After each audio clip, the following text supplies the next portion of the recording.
Bismillahirrahmanirrahim. Saya awali. Assalamualaikum warahmatullahi wabarakatuh. Selamat pagi teman-teman. Apa kabar?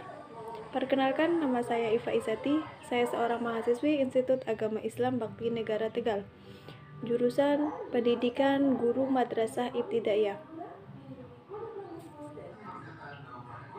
Dan sebelum saya akan presentasi, saya akan menjelaskan mengenai materi saya.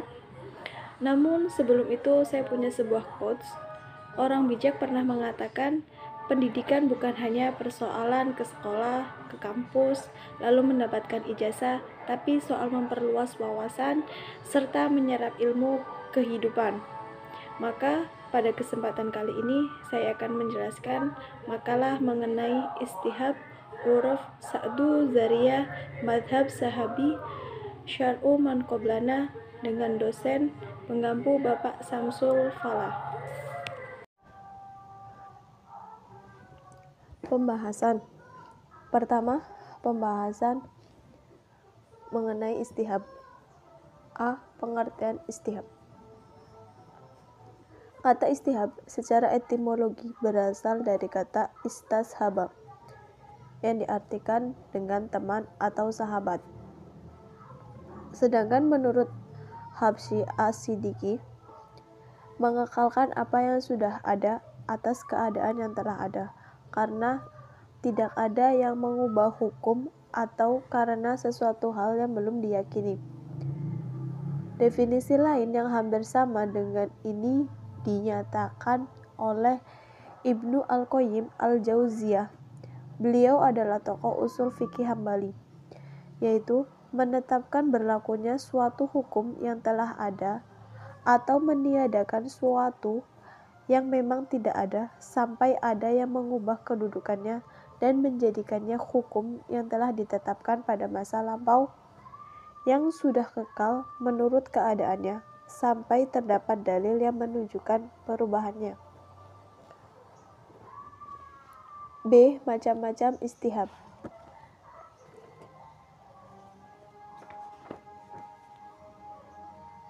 Yang pertama, istihab al-bara'ah. Yang kedua, istihab al-ibahah. Yang ketiga, istihab al-hukum. Dan terakhir, istihab wasaf. C. Pendapat ulama tentang istihab. Ulama Hanafiyah menetapkan bahwa istihab merupakan hujah untuk menetapkan apa-apa yang dimaksud oleh mereka. Jadi, istihab merupakan ketetapan sesuatu yang telah ada semula dan juga mempertahankan sesuatu yang berbeda sampai ada dalil yang menetapkan atas perbedaannya. D. Kehujahan istihab.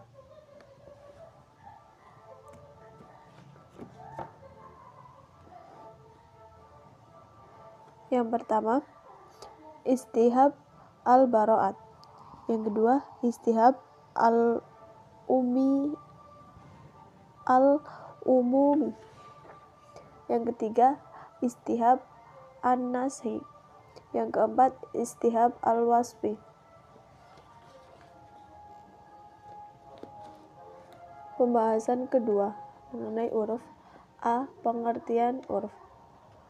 Secara bahasa, al-adatu terambil dari kata al-audu dan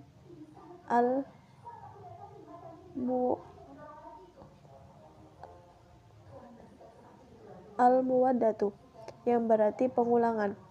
Oleh karena itu, secara bahasa al-adu berarti perbuatan atau ucapan serta lainnya yang dilakukan berulang-ulang sehingga mudah untuk dilakukan karena sudah menjadi kebiasaan.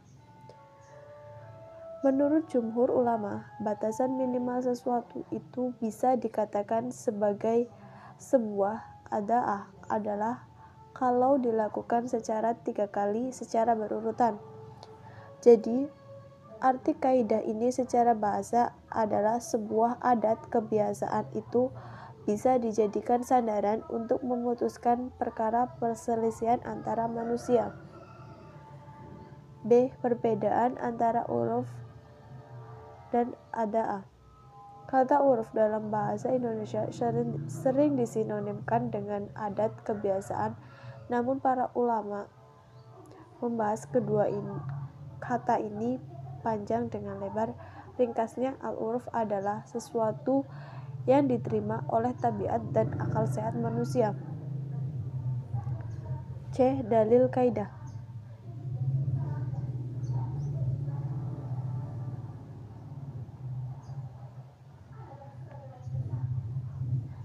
Lafaz al-ada'ah tidak terdapat dalam Al-Quran dan As-Sunnah, namun terdapat pada keduanya lafal al-uruf dan al-ma'ruf.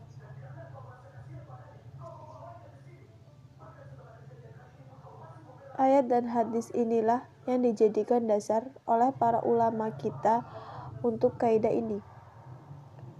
Di antaranya ialah, jadilah engkau pemaaf dan suruhlah orang mengerjakan yang ma'ruf, serta berpalinglah dari orang-orang yang bodoh.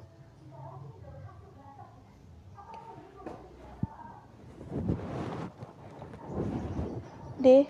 Kuwait fikhiyah yang berkaitan dengan uruf. Dalam kaidah fikhiyah disebutkan adat kebiasaan dapat dijadikan dasar pertimbangan hukum.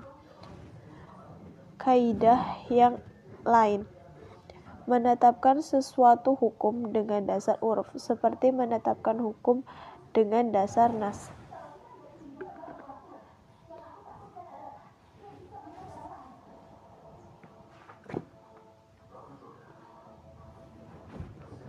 E. Klasifikasi uruf ditinjau berdasarkan ruang lingkupnya, yaitu uruf umum dan uruf khusus. Klasifikasi uruf ditinjau berdasarkan objeknya, yaitu uruf ucapan dan uruf amali atau perbuatan. F. Syarat-syarat uruf. Uruf itu berlaku umum, tidak bertentangan dengan nas syar'i, tidak berbenturan dengan tasrih. Uruf tidak berlaku atas sesuatu yang telah disepakati. 3. Madhab sahabi. A. Pengertian. Yang dimaksud dengan madhab sahabi ialah pendapat sahabat Rasulullah SAW tentang suatu khusus di mana hukumnya tidak dijelaskan secara tegas dalam Al-Quran dan Sunnah Rasulullah. Sedangkan dimaksud dengan sahabat Rasulullah seperti yang dikemukakan oleh Muhammad Ajaz Al-Khatib, ahli hadis berkebangsaan Syria. Dalam karyanya, Usul Al-Hadis adalah setiap orang muslim yang hidup bergaul bersama Rasulullah dalam waktu yang cukup lama, serta menimba ilmu dari Rasulullah, misalnya Umar bin Khattab, Abdullah bin Mas'ud, Zaid bin Sabit, Abdullah bin Umar bin Khattab, Aisyah, dan Ali bin Abi Thalib. B. Kehujaan madhab sahabi. Yang pertama, fatwa sahabat yang bukan merupakan hasil ijtihad. Yang kedua, fatwa sahabat yang disepakati secara tegas di kalangan mereka dikenal dengan ijma sahabat. Ketiga, fatwa sahabat secara perorangan yang tidak mengikat sahabat lain. Dan yang terakhir, fatwa sahabat secara perorangan yang didasarkan oleh ra'yu dan ijtihad. 4. Syarruman qoblana. A. Pengertian. Jika Al-Quran atau Sunnah yang sahih, misalnya suatu hukum yang telah disyariatkan pada umat yang terdahulu melalui para rasul, kemudian nas tersebut diwajibkan kepada mereka, maka tidak diragukan lagi bahwa syariat ditunjukkan kepada kita. Pengelompokan syarruman qoblana.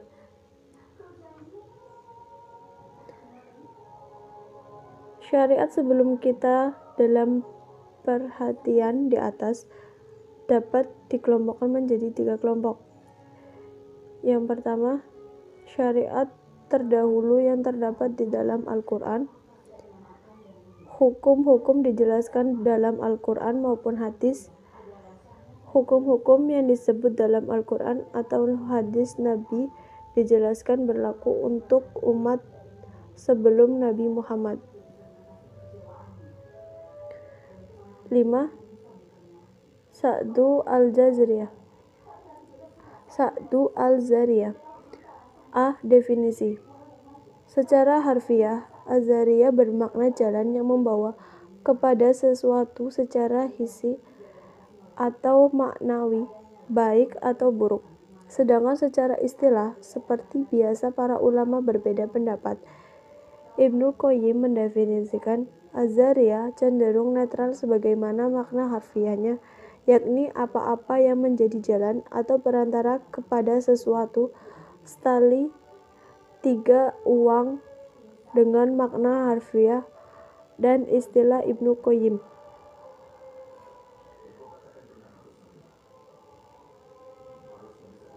B.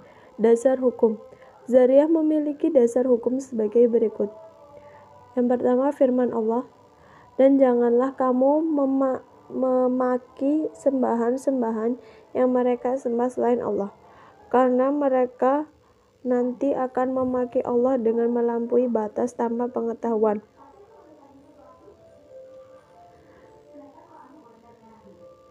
C. Syarat Sa'du Zariyah. Menurut Imam As-Satibi, ada beberapa kriteria yang menjadikan suatu perantara perbuatan itu dilarang, diantaranya yakni perbuatan yang tadinya boleh dilakukan itu mengandung kerusakan. Yang kedua, kemudaratan lebih kuat daripada kemaslahatan.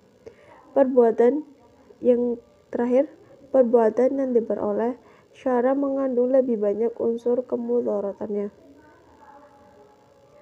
Demikianlah bahwasannya Sa'du Zariyah merupakan salah satu metode menetapkan suatu hukum perbuatan dengan menutup atau melarang perbuatan perantara yang dapat membawa kerusakan.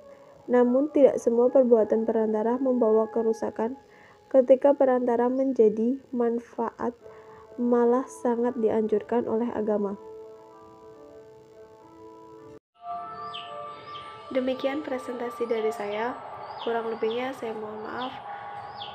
Wallahul muwaffiq ila aqwamit thoriq. Wassalamualaikum warahmatullahi wabarakatuh.